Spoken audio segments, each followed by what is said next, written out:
Goodness T വിയുടെ വിജയത്തിലേക്ക് എന്ന പരമ്പരയുടെ പുതിയൊരു അധ്യായത്തിലേക്ക് സ്വാഗതം. സൗത്ത് ഇന്ത്യയിലെ അമേരിക്കൻ എംബസി സ്ഥിതി ചെയ്യുന്നത് ചെന്നൈയിലുള്ള ജെമിനി സർക്കിൾ എന്ന സ്ഥലത്താണ്. അമേരിക്കൻ വിസ ലഭിക്കുന്നതിന് വേണ്ടി 2008-ലും 2018-ലും എനിക്ക് അവിടെ 2 പ്രാവശ്യം പോകേണ്ടതായിട്ട് വന്നു. 2008-ൽ പോയപ്പം 10 വർഷത്തെ വിസ ലഭിച്ചു. അതിൻ്റെ കാലാവധി 2018-ൽ അവസാനിച്ചപ്പോൾ വീണ്ടും 10 വർഷത്തേക്കുള്ള വിസയ്ക്ക് അപ്ലൈ ചെയ്യാൻ വേണ്ടിയും ഇൻ്റർവ്യൂവിന് വേണ്ടിയാണ് രണ്ടാമത് അവിടെ പോയത്.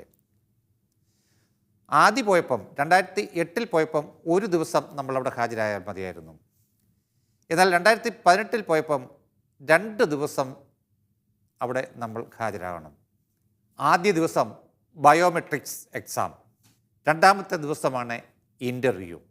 വിദേശികൾ നമ്മളോട് എത്ര പുച്ഛ മനോഭാവത്തോടുകൂടിയാണ് അവരുടെ സമീപനം എന്നറിയാൻ, എന്ന് മനസ്സിലാക്കാൻ ഈ അമേരിക്കൻ എംബസിയിൽ പോയാൽ മതി. ചെന്നൈയിലുള്ള ജെമിനി സർക്കിളിലുള്ള അമേരിക്കൻ എംബസിയിൽ പോയാൽ മതി. എംബസിക്ക് പുറത്ത് ഇൻ്റർവ്യൂവിൽ പങ്കെടുക്കുവാനുള്ള ആൾക്കാരുടെ ഒരു നീണ്ട നിര കാണുവാൻ സാധിക്കും. അത് വെയിലാണെങ്കിൽ വെയിൽ കൊണ്ട്, മഞ്ഞാണെങ്കിൽ മഞ്ഞ് കൊണ്ട്, മഴയാണെങ്കിൽ മഴ നനഞ്ച് നീണ്ട ക്യൂ. അകത്തേക്ക് പോകുന്ന ആൾക്കാർക്ക് ഈ ക്യൂ പബ്ലിക് റോഡിലാണെന്ന് ഓർത്തോണം. അകത്തേക്ക് പോകുന്ന ആൾക്കാർക്ക് അവിടെ സബ്മിറ്റ് ചെയ്യാനുള്ള ഡോക്യുമെൻറ്റ്സ് അല്ലാണ്ട് അവരുടെ ബാഗ് സൂക്ഷിക്കാൻ സാധിക്കത്തില്ല, പേഴ്സ് സൂക്ഷിക്കാൻ സാധിക്കത്തില്ല, ഫോൺ സൂക്ഷിക്കാൻ സാധിക്കത്തില്ല, ഒരു കുപ്പി വെള്ളം പോലും കൊണ്ടുപോകാൻ സാധിക്കത്തില്ല. എന്നാൽ ഇവയൊന്നും സൂക്ഷിക്കുവാൻ ഒരു ലോക്കർ സംവിധാനവും അവിടെ ഏർപ്പെടുത്തിയിട്ടില്ല. നമ്മൾ ഇതെല്ലാം ഏതെങ്കിലും കടക്കാരനെ കൊണ്ട് ഏൽപ്പിച്ചിട്ട് വേണം നമ്മൾ പോയി ക്യൂവിൽ നിൽക്കുവാൻ.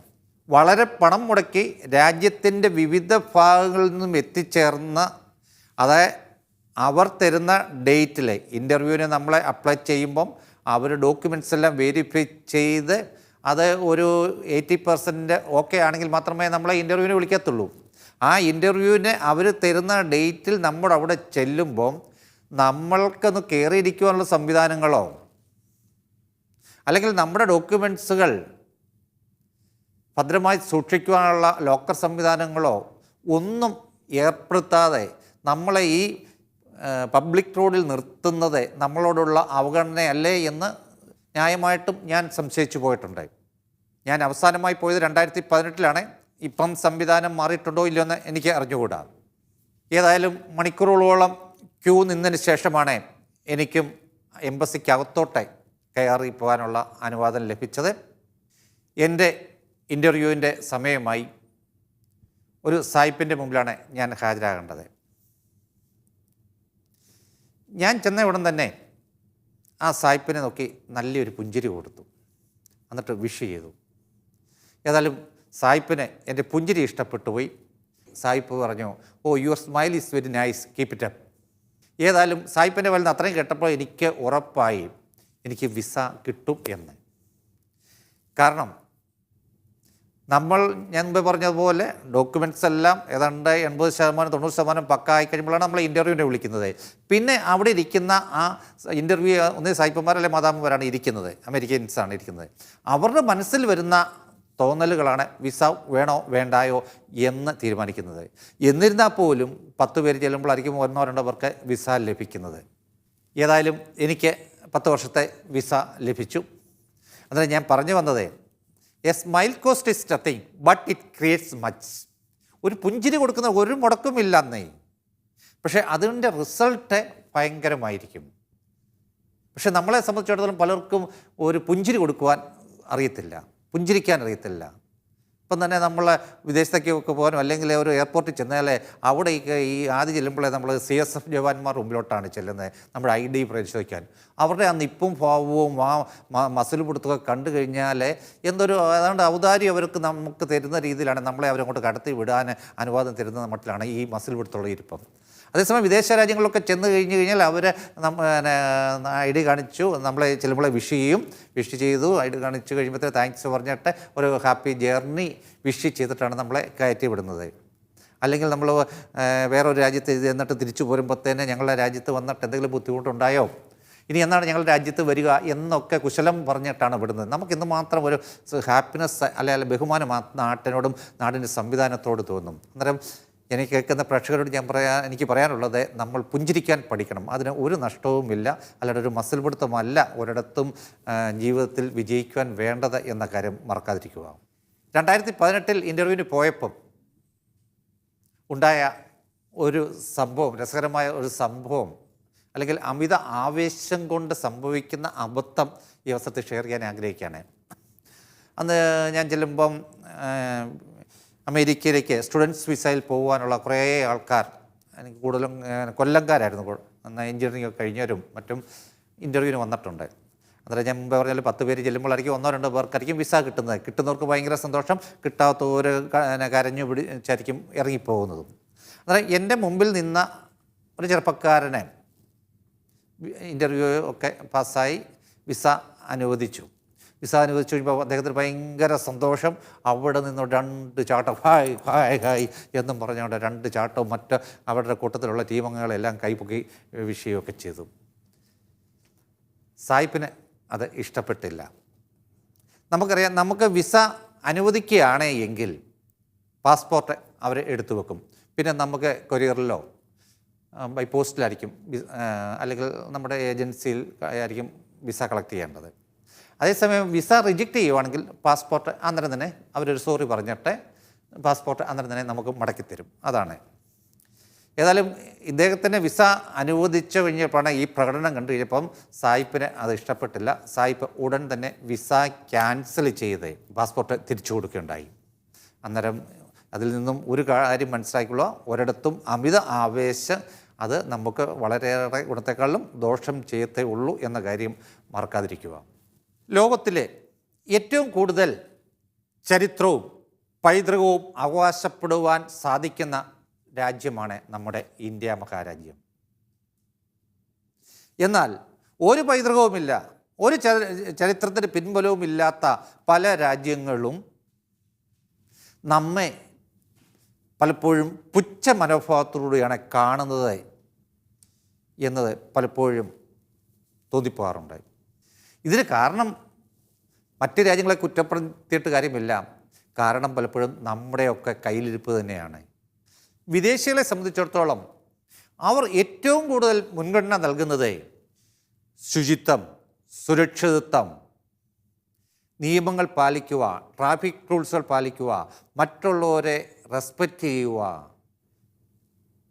വ്യവസ്ഥകൾ ഒബേ ചെയ്യുക, ഇതൊക്കെയാണ്. അവർ അതിലൊക്കെ വളരെ കൃത്യനിഷ്ഠതയോടെ അങ്ങനെയുള്ള കാര്യങ്ങൾ ഒബേ ചെയ്ത് പോകുവാൻ അവർ ശ്രമിക്കുന്നുണ്ട്. അവരുടെ പഠനത്തിലും ഏറ്റവും കൂടുതൽ മുൻഗണന നൽകുന്നത് ഇങ്ങനെയൊക്കെയുള്ള കാര്യങ്ങളിൽ നീതി പുലർത്തുവാനും നിഷ്കർഷത കാണിക്കുവാൻ വേണ്ടിയാണ്. എന്നാൽ നമ്മളെ സംബന്ധിച്ചിടത്തോളം നമ്മൾ ഇങ്ങനെയുള്ള കാര്യങ്ങൾക്കൊന്നും വലിയ ഇമ്പോർട്ടൻസ് കൊടുക്കുന്നില്ല. നിയമം പാലിക്കുന്നതിലല്ല, നിയമം ലംഘിക്കുന്നതിലാണ് മിടുക്ക് എന്ന് ധരിക്കുന്നവരാണ് പലപ്പോഴും നമ്മളിൽ പലരും. ഇവിടെ കയ്യൂക്കുള്ളവൻ കാര്യക്കാരൻ എന്ന അവസ്ഥയാണ്. അതേസമയം വിദേശ രാജ്യങ്ങളിൽ അതല്ല. അമേരിക്കൻ പ്രസിഡൻ്റാണെങ്കിലും പ്രസിഡൻ്റ് മക്കളാണെങ്കിലും ഒരു ലേമാനാണെങ്കിലും എല്ലാവർക്കും എല്ലാവരുടെ മുമ്പിൽ തുല്യരെ. അല്ലാണ്ട് ജോലി വെച്ചോണ്ടോ അല്ലെങ്കിൽ പണം വെച്ചുകൊണ്ടോ ആരെയും വലുവനോ കൊച്ചവനോ അവിടെ വേർതിരിക്കില്ല. എല്ലാവരെയും പരസ്പരം റെസ്പെക്റ്റ് ചെയ്യുന്ന ഒരു സമീപനമാണ് അവിടെ പുലർത്തുന്നത്. നമ്മുടെ ഇവിടെ നേരെ തിരിച്ചു.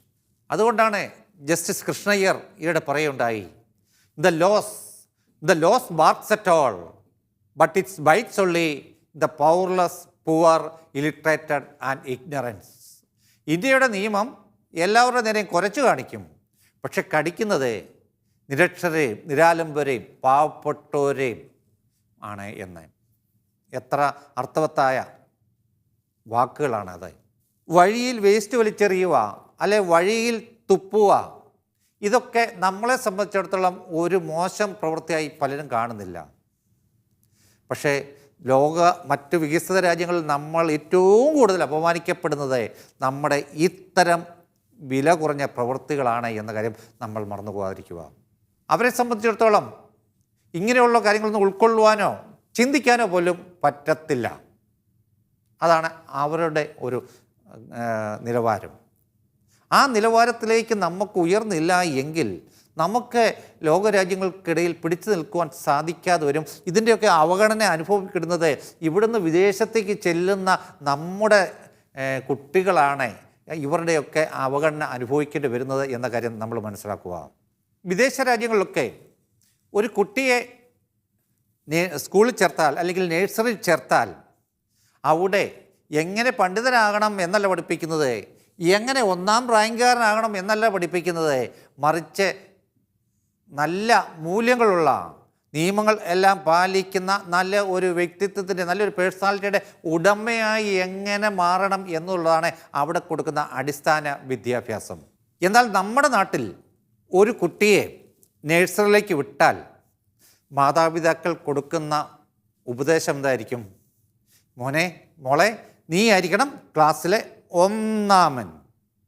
ഇതായിരിക്കും മാതാപിതാക്കൾ നഴ്സറിയിലേക്ക് പോകുന്ന തൻ്റെ കുട്ടികൾക്ക് കൊടുക്കുന്ന ഉപദേശം.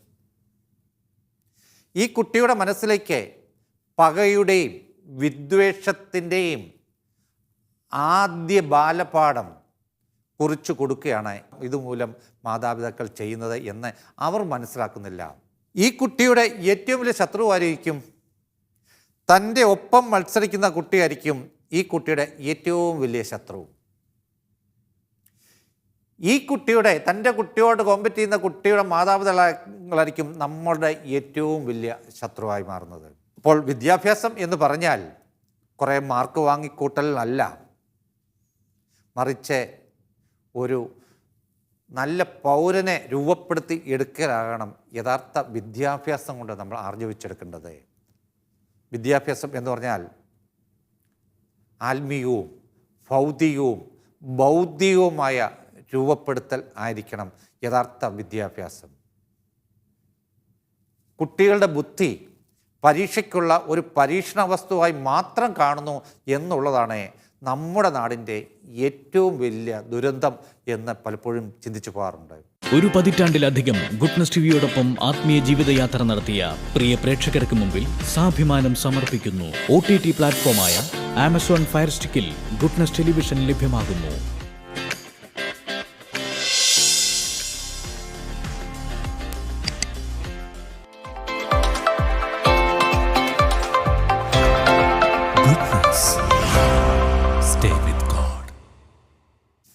ഇപ്പോൾ ഞാനിവിടെ തുടക്കത്തിൽ സൂചിപ്പിച്ചതുപോലെ വിദേശികൾക്ക് നമ്മളെ ഉൾക്കൊള്ളാൻ പറ്റാത്ത ഏറ്റവും പ്രധാനപ്പെട്ട കാരണം നമ്മുടെ ശുചിത്വം ഇല്ലായ്മ, പ്രത്യേകിച്ച് വഴിയിൽ തുപ്പുകയും വഴിയിൽ വേസ്റ്റ് വലിച്ചെറിയുകയും ഒക്കെ ചെയ്യുന്നതാണ്.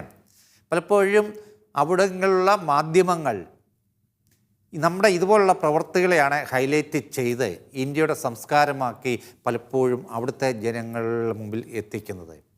അത് കാരണം അവരുടെ മനസ്സിൽ ഇന്ത്യക്കാരെ പറ്റി സംസ്കാരമില്ലാത്തവർ എന്നൊരു കാഴ്ചപ്പാടാണുള്ളത്. അപ്പോൾ തീർച്ചയായിട്ടും നമുക്ക് എന്നെ കേൾക്കുന്ന പ്രേക്ഷകർ ഈ സമയത്ത് ഒരു പ്രതിജ്ഞ ചെയ്യൂ ദയവ് ചെയ്ത്. ഇനി ഞാൻ വഴിയിൽ തുപ്പത്തില്ല, വഴിയിൽ വേസ്റ്റ് വലിച്ചെറിയേല എന്ന ഒരു തീരുമാനം നമ്മളെടുക്കുകയും ഇത് മറ്റുള്ളവരിലേക്ക് എത്തിക്കുവാനുള്ള സന്ദേശവാഹകരായി നമുക്കൊരു മാറുകയും ചെയ്ത് കാലങ്ങളെടുത്താണെങ്കിലും ഇതിന് നമ്മുടെ ഈ സമീപനങ്ങൾക്ക് അല്ലെങ്കിൽ നമ്മുടെ ഈ രീതികൾക്ക് മാറ്റം വന്നില്ല എങ്കിൽ അടുത്ത തലമുറയോട് നമ്മൾ ചെയ്യുന്ന ഏറ്റവും വലിയ ദ്രോഹമാണ് എന്ന കാര്യത്തിൽ യാതൊരുവിധ സംശയവും വേണ്ട. ഇന്ന് നമ്മളെ സംബന്ധിച്ചിടത്തോളം, നമ്മുടെ കുട്ടികളെ സംബന്ധിച്ചിടത്തോളം, വലിയ പുതിയ തലമുറയെ സംബന്ധിച്ചിടത്തോളം അവർക്ക് നമ്മുടെ നാട്ടിൽ നിൽക്കണമെന്ന് ആഗ്രഹമില്ല. അവർക്ക് എങ്ങനെയെങ്കിലും വിദേശത്തേക്ക് കടന്നാൽ മതി എന്നൊരു ചിന്തയിലാണ് ഇന്നത്തെ യൂത്ത് മുഴുവനും. കാരണം മറ്റൊന്നുമല്ല, ഇവിടെ മാതാപിതാക്കളുടെയൊക്കെ ആ ചട്ടക്കൂട്ടിലോ അല്ലെ അധ്യാപകരുടെ ആ ചട്ടക്കൂട്ടിലോ ഒന്നും നിൽക്കാതെ ഫ്രീ ബേഡ്സായിട്ട് പോകുവാൻ സഞ്ചരിക്കുവാൻ അവസരം ലഭിക്കുകയും എന്നുള്ളതാണ് അവരുടെ ഏറ്റവും പ്രധാനപ്പെട്ട അവരെ ഏറ്റവും കൂടുതൽ മുൻഗണന നൽകുന്നത്. പിന്നെ നമുക്കിവിടെ നാട്ടിലൊരു തൊഴിൽ ലഭിക്കുവാനുള്ള സാധ്യത കുറവും ഒക്കെ പല ഘടകങ്ങളുണ്ട്. പക്ഷെങ്കിൽ ഒരു കാര്യം നമ്മൾ മനസ്സിലാക്കണം, ഈ വിദേശ സ്വപ്നങ്ങൾ തേടി നമ്മൾ അങ്ങോട്ട് പോയി ഇപ്പോൾ സംഭവിക്കുന്ന പറഞ്ഞാൽ നമ്മുടെ കോളേജുകളിലൊന്നും കുട്ടികളില്ലാത്തൊരവസ്ഥയാണ് വരുന്നത്. ഏതാനും വർഷങ്ങൾക്കുള്ളിൽ തന്നെ ഏതാണ്ട് കേരളത്തിലെ തന്നെ പകുതി കോളേജുകളിലും അടച്ചു പൂട്ടേണ്ട അവസ്ഥയാണ് ഇന്ന് സജ്ജമാക്കിയിരിക്കുന്നത്. +2 കഴിയുമ്പം നല്ലൊരു ശതമാനം കുട്ടികളും എങ്ങനെയെങ്കിലും വിദേശത്തേക്ക് കിടക്കുകയാണ്. പക്ഷേ ഇതിൻ്റെ പ്രത്യാഘാതം എന്ന് പറയുന്നത് അതിഭയങ്കരമായിരിക്കും എന്ന കാര്യത്തിൽ യാതൊരുവിധ സംശയം വേണ്ട. അത് നമ്മുടെ നാടിനെ ഒരു വലിയൊരു ദുരന്തത്തിലേക്ക് എത്തിക്കും എന്ന കാര്യത്തിൽ യാതൊരുവിധ സംശയം വേണ്ട. ഇപ്പം തന്നെ പല വീടുകളിലും വൃദ്ധസദനമായി മാറുകയായി. ഇനി സംഭവിക്കാൻ പോകുന്നത് ഒരു ഏതാനും വർഷങ്ങൾ കഴിയുമ്പം പല കുടുംബങ്ങളും ആത്മഹത്യയിലേക്ക് എത്തിച്ചേരുന്ന അവസ്ഥ സൃഷ്ടിക്കപ്പെടുവാൻ പോവുകയാണ് ഈ കൂട്ടത്തോടുള്ള പലായനം. കാരണം ആരെങ്കിലുമൊക്കെ പറയുന്നത് കേട്ടോണ്ട്, അല്ലെങ്കിൽ ഏജൻസികളൊക്കെ പറയുന്നത് കേട്ടോണ്ട് വിദേശ സ്വപ്നങ്ങൾ കണ്ടുകൊണ്ട് എങ്ങനെയെങ്കിലും പോയാൽ മതി എന്ന് വിചാരിച്ച് അവിടെ ചെന്ന് കഴിഞ്ഞാൽ സ്വപ്നലോകമാണ്, പണം ഇങ്ങനെ വാരിക്കൂട്ടാം എന്നൊക്കെയുള്ള വ്യാമോഹത്തിൽ നമ്മുടെ കുട്ടികൾ മാതാപിതാക്കളിൽ അമിതമായ പ്രഷർ ചെലുത്തി അവരുടെ സ്വൈര്യം കെടുത്തിയെന്ന് പറയാം. സ്വൈര്യം കെടുത്തി എങ്ങനെയെങ്കിലും വിദേശത്തേക്ക് പോകുമ്പം ഓരോ കുട്ടി പോകുമ്പോഴും ഒരു 25 ലക്ഷം രൂപയുടെയെങ്കിലും ബാധ്യത ആ കുടുംബത്തിന് വരുത്തി വെച്ചിട്ടാണ് പോകുന്നത്. അവരുടെ കൂടും കുടുക്കയും, അതായത് മുഴുവൻ കിടപ്പാടവും പണയപ്പെടുത്തിയിട്ടായിരിക്കും ഓരോ കുട്ടിയും പോകുന്നത്. ഇവിടെ വിടുന്ന ആൾക്കാർ പറയും അങ്ങോട്ട് ചെന്ന് കഴിയുമ്പോഴത്തേന് ഡോളറിങ് വാരിയെടുക്കാം, മാസം ഇത്ര രൂപ മീതി കിട്ടും, അന്നേരത്തേന് നമുക്ക് ലോണെല്ലാം റീപേ നടത്താം എന്ന്. പക്ഷെങ്കിൽ ഇന്ന് പോകുന്നതിൽ ഒരു 90% കുട്ടികൾക്കും അവിടെ പോയി ജോലി ചെയ്ത് റീപേയ്മെൻറ്റ് നടത്താൻ, ഈ ലോൺ റീപേ ചെയ്യാൻ സാധിക്കത്തില്ല എന്നുള്ളതാണ് സത്യം. ആ സത്യം നമ്മൾ മനസ്സിലാക്കണം. വിദേശത്തേക്ക് പോകണ്ട എന്ന് ഞാൻ ഒരിക്കലും പറയത്തില്ല. പക്ഷെങ്കിൽ ഇതെല്ലാം മനസ്സിലാക്കി ആ പോക്ക് നമ്മുടെ കുടുംബത്തെ ഇല്ലാതാക്കി കളയാനുള്ള ഒരു പോക്കാകരുത് എന്ന് മാത്രമേ എനിക്ക് എൻ്റെ കേൾക്കുന്ന കുട്ടികളോട്, വിദ്യാർത്ഥികളോട് പറയാനുള്ളൂ. അന്നേരം അതിന് പോകുമ്പോൾ അതിനെപ്പറ്റി അതിൻ്റെ ഭവിഷ്യത്തുകളുടെ മെറിറ്റും ഡീമെറിറ്റും പലവട്ടം ചിന്തിച്ചു വേണം നമ്മൾ ഒരു തീരുമാനം എടുക്കുവാൻ.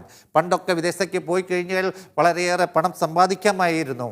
ആ കാലമൊക്കെ പോയി. ഇന്നിപ്പം ഭയങ്കരമായ ഒഴുക്കാണ്. ഇവരെ എല്ലാം ഉൾക്കൊള്ളുവാൻ ഇന്നത് ഒരു രാജ്യത്തിനും സാധിക്കത്തില്ല. പിന്നെ അവിടെ സ്റ്റുഡൻസ് വിസ നമുക്ക് തരുന്നത് നമ്മൾക്കെല്ലാവർക്കും ജോലി തരാൻ വേണ്ടിയല്ല. അത് മനസ്സിലാക്കണം. അവരുടെ യൂണിവേഴ്സിറ്റികളും കോളേജുകളും നിലനിൽക്കുവാൻ വേണ്ടി നമ്മളെ അങ്ങോട്ട് മാടി വിളിക്കുകയാണ് ചെയ്യുന്നത്. നമ്മൾ ചെന്നില്ല എങ്കിൽ, ഇന്ത്യക്കാർ കുട്ടികൾ ചെന്നില്ല എങ്കിൽ പല വിദേശ രാജ്യങ്ങളിലെ യൂണിവേഴ്സിറ്റികളും കോളേജുകളും അടച്ചു പൂട്ടേണ്ടി വരും. അത് കാരണം നമ്മുടെ ഇവിടുത്തെ കോളേജുകൾ പലതും അടച്ചുപൂട്ടി കുട്ടികളെല്ലാം അങ്ങോട്ട് പോവുകയും അവർ തരുന്ന നമ്മളെ ആകർഷിക്കാൻ വേണ്ടി തരുന്ന ഒരു ചൂണ്ടയാണ് പാർട്ട് ടൈം ജോബ്. ഇപ്പം പല കുട്ടികളും ആദ്യം ചെന്നു ആദ്യത്തെ 1-2 വർഷക്കാലം കുറേ പൈസയൊക്കെ സ്വരൂപിക്കും. അത് പക്ഷേ ഒരു കാര്യം മനസ്സിലാക്കണം, അന്നേരം അവർക്ക് വലിയ ചിലവില്ല.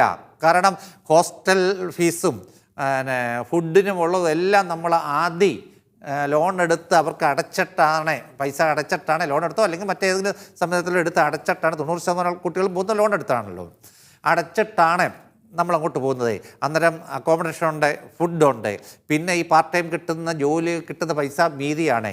ഒരു ആഴ്ചയിൽ ഒരു കുട്ടിക്ക് 20 മണിക്കൂർ ജോലി ചെയ്യാം, $18-20 ലഭിക്കും. അതുകൂടാതെ ഇപ്പോൾ ഓവർ ടൈം ചെയ്ത് കഴിഞ്ഞാൽ ഇരട്ടി ശമ്പളം കിട്ടും. അവധി ദിവസങ്ങളിൽ ചെയ്ത് കഴിഞ്ഞാൽ ഇരട്ടി ശമ്പളം കിട്ടും. ഏർലി മോർണിംഗിൽ ഉള്ള ജോലിക്കൊക്കെ 4 ഇരട്ടി വരെയാണ് ശമ്പളം. ഏർലി മോർണിംഗിൽ പലപ്പോഴും ഈ ഫിഷറീസിലും ഒക്കെ ഉള്ള ഫിഷറീസിലും മറ്റേ മീൻ കയറ്റി വിടുക, അങ്ങനെയൊക്കെയുള്ള ജോലികളെ, അല്ലെങ്കിൽ പശുവിനെ കറക്കൽ, അതൊക്കെ മെഷീൻ ഉപയോഗിച്ചാണ്. പക്ഷേ അങ്ങനെയുള്ള ഫാമിലൊക്കെയുള്ള ജോലികൾക്കൊക്കെ ഏർലി മോർണിംഗിൽ 2 മണിയാകുമ്പോൾ ചെല്ലണം. അവിടെയൊക്കെ 4 ഇരട്ടി വരെ ശമ്പളം കിട്ടും. നമ്മുടെ കുട്ടികളൊക്കെ പോയി ഇങ്ങനെയൊക്കെ കുറേ പണമൊക്കെ ആ 1-2 വർഷം സ്വരൂപിക്കും, യാതൊരു സംശയവും ഇല്ല. പക്ഷെങ്കിൽ ഒരു കാര്യം നമ്മൾ മനസ്സിലാക്കണം, 2 വർഷത്തെ സ്റ്റുഡൻസ് വിസയാണ് നമുക്ക് കിട്ടുന്നത്. 2 വർഷം കഴിയുമ്പോൾ വേണമെങ്കിൽ 1 വർഷം കൂടെ വർക്ക് പെർമിറ്റ് കിട്ടും. അത് കഴിയുമ്പോൾ അവിടെ PR ലഭിച്ചില്ലെങ്കിൽ നമ്മളിങ്ങ് പോരണം, തിരിച്ചു പോരണം, അവിടെ നിൽക്കാൻ സാധിക്കത്തില്ല. പിന്നെ നിയമലംഘനമാണ്, പിടിച്ച് അകത്തിടും. അപ്പോൾ അവിടെ PR കിട്ടിയില്ല എങ്കിൽ നമ്മൾ തീർച്ചയായിട്ടും തിരിച്ചിങ്ങി പോരണം. ഇന്നത്തെ സംബന്ധിച്ചുള്ള കൊറോണയ്ക്ക് മുമ്പേ ഇപ്പം വിദേശ രാജ്യങ്ങളൊക്കെ ഇപ്പം കാനഡയിലാണെങ്കിലും UK ജർമ്മനിയിലൊക്കെ ആണെങ്കിലും $1000 താമസിക്കാൻ സൗകര്യം കിട്ടുമായിരുന്നു എങ്കിൽ ഇന്ന് $3000 കൊടുത്താലോ $4000 കൊടുത്താലോ താമസിക്കാൻ സൗകര്യം കിട്ടാത്ത അവസ്ഥയാണ് വന്നിരിക്കുന്നത്. അതുപോലെ ലീവിങ് എക്സ്പെൻസ് 2-3 ഇരട്ടിയായി വർദ്ധിച്ചിരിക്കുന്നതാണ് കാലഘട്ടത്തിൽ നമ്മുടെ കുട്ടികൾക്ക്. അന്നേരം തീർച്ചയായിട്ടും PR കിട്ടി നല്ലൊരു ജോലി ലഭിച്ചിട്ടില്ല എങ്കിൽ അവർക്ക് കിട്ടുന്ന അവിടെ പഠിച്ച് കിട്ടുന്ന ആ സർട്ടിഫിക്കറ്റ് കൊണ്ട് തിരിച്ചു വരണം. ആ സർട്ടിഫിക്കറ്റുകൾ പലതും ഇവിടെ വന്നാൽ യാതൊരുവിധ വിലയുമില്ല എന്ന കാര്യം മനസ്സിലാക്കുക. അപ്പോഴത്തേക്കും ഈ 25 ലക്ഷം രൂപ ലോൺ എടുത്തത് അതൊരു 50 ലക്ഷം രൂപയിലേക്ക് മാറിയിരിക്കും. ഇപ്പം പല കുട്ടികൾക്കും നാട്ടിലേക്ക് തിരിച്ചു പോരാനും സാധിക്കത്തില്ല. അവിടെ നിൽക്കുവാനും സാധിക്കാതെ തെറ്റിൻ്റെ വഴിയിലൂടെയൊക്കെ സഞ്ചരിക്കുന്ന, ഇല്ലീഗലായിട്ട് സഞ്ചരിക്കുന്ന ഇഷ്ടംപോലെ കുട്ടികളെ നമുക്ക് പലപ്പോഴും കാണുവാൻ സാധിക്കും. അന്നേരം ആ ഒരു അവസ്ഥ വരാതെ ഇത് വലിയ ഈ സ്വപ്നഭൂമിയാണ് എന്നുള്ള ആ ചിന്ത മാറ്റിക്കളഞ്ഞിട്ട് റിയാലിറ്റി മനസ്സിലാക്കി വേണം നമ്മൾ ഒരു തീരുമാനം എടുക്കുവാൻ എന്ന കാര്യം ഓർത്തുകൊള്ളുക. ഇതിൻ്റെ അർത്ഥം ആരും വിദേശത്തേക്ക് പോകരുതെന്നോ ഒന്നുമല്ല ഞാൻ പറഞ്ഞത്. പക്ഷെങ്കിൽ നമ്മൾ ഒരു യൂണിവേഴ്സിറ്റി തിരഞ്ഞെടുക്കുമ്പം, ഒരു കോളേജ് തിരഞ്ഞെടുക്കുമ്പം അത് അംഗീകാരമുണ്ടോ? അവിടുത്തെ യൂണിവേഴ്സിറ്റിയുള്ള റാങ്കിങ് എന്തൊക്കെയാണ്, സ്റ്റാറ്റസ് എന്തൊക്കെയാണ് എന്നും മനസ്സിലാക്കുക. ഈ പഠിക്കുന്ന കോഴ്സുകൾക്ക് അവിടെ PR ലഭിക്കുന്നതാണോ? ഇങ്ങനെയൊക്കെയുള്ള കാര്യങ്ങൾ എല്ലാം മനസ്സിലാക്കി വേണം നമ്മളെ ഒരു കോഴ്സുകൾ സെലക്ട് ചെയ്യുവാൻ, അല്ലെങ്കിൽ ഒരു യൂണിവേഴ്സിറ്റിയോ കോളേജിലോ സെലക്ട് ചെയ്യുവാൻ എന്ന കാര്യം ഓർക്കുക. ആ കോഴ്സ് കൊണ്ട് ഫ്യൂച്ചറിൽ എന്തൊക്കെയാണ് പ്രയോജനം കിട്ടുന്നത്, അവിടെ എടുക്കുന്ന കോഴ്സുകൾ നാട്ടിൽ തിരിച്ചു വന്നാലും ഇവിടെയും വിലയുള്ള കോഴ്സുകൾ എല്ലാം അങ്ങനെ ഇവിടെ വിലയില്ലാത്തതെന്നല്ല ഞാൻ പറഞ്ഞത്. അങ്ങനെയൊക്കെയുള്ള കോഴ്സുകൾ സെലക്ട് ചെയ്താൽ നാളെ അവിടെ ജോലി ഇല്ലെങ്കിൽ പോലും നമുക്ക് തിരിച്ച് നാട്ടിൽ വന്നു കഴിഞ്ഞാലും പിടിച്ചു നിൽക്കുവാൻ നമുക്ക് സാധിക്കണം. ആ രീതിയിൽ വേണം നമ്മൾ കോഴ്സുകൾ സെലക്ട് ചെയ്യാൻ. അല്ലെങ്കിൽ ആരെങ്കിലും പറയുന്നത് കേട്ടുകൊണ്ട് അപ്പടി അത് വിശ്വസിച്ചുകൊണ്ട് നമ്മൾ ഒരിക്കലും ഒരു ഡിസിഷൻ എടുത്ത് ഒരിക്കലും മുമ്പോട്ട് പോകാതിരിക്കാൻ പ്രത്യേകം ശ്രദ്ധിക്കുക. ഗുഡ്നസ് ടിവിയുടെ വിജയത്തിലേക്ക് എന്ന പരമ്പരയുടെ ഈ അധ്യായം ഇവിടെ പൂർണ്ണമാകുന്നു. മറ്റൊരു വിഷയവുമായി അടുത്തയാഴ്ച ഇതേ ദിവസം ഇതേ സമയം വീണ്ടും നമുക്ക് കണ്ടുമുട്ടാം. നന്ദി, നമസ്കാരം.